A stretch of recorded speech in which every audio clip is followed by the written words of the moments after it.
Assalamu alaikum everyone, peace be upon everyone. Thank you for attending. So what can I say? For the last 2 years we have seen what we should never see. It's a bleak picture, but my purpose here is not to make everyone feel hopeless, because in spite of the sad images that we have seen for the last 2 years, mothers losing their children, children holding their siblings, walking corpses, basically an entire population being starved while the world watches on. I mean, even animals don't get treated like this. We would not allow the treatment of animals in this manner, but yet the world has not been able to do anything meaningful. There's been a lot of talk, there's been, we can't put our hopes on the leaders. In the past, when we have seen oppression of a people, it has been ordinary people that have stood up. People like me and you. The flotilla is an example, the recent flotilla.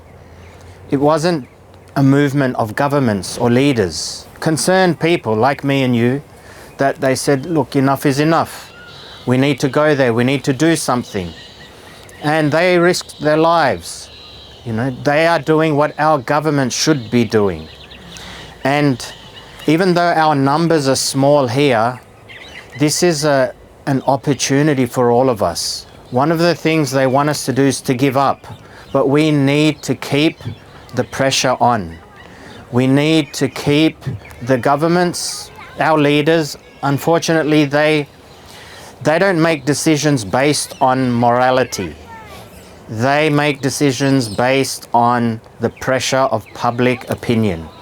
And that's why this effort that we are doing is to change the hearts and minds of people, to bring back humanity.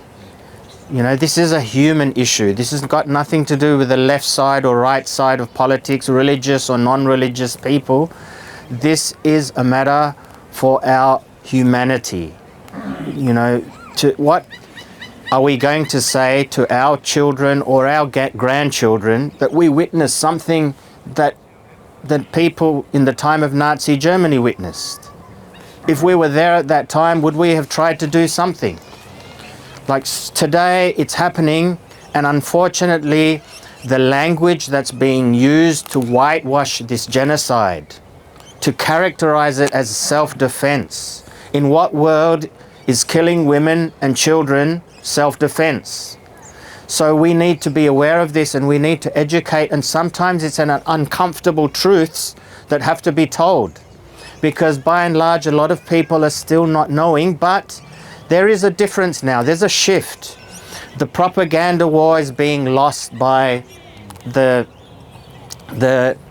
unjust occupiers. They're losing the propaganda war. That's why Netanyahu is even trying to control social media platforms like TikTok and many other social media platforms. That pro-Palestinian voices are getting shadow banned, they're getting suppressed.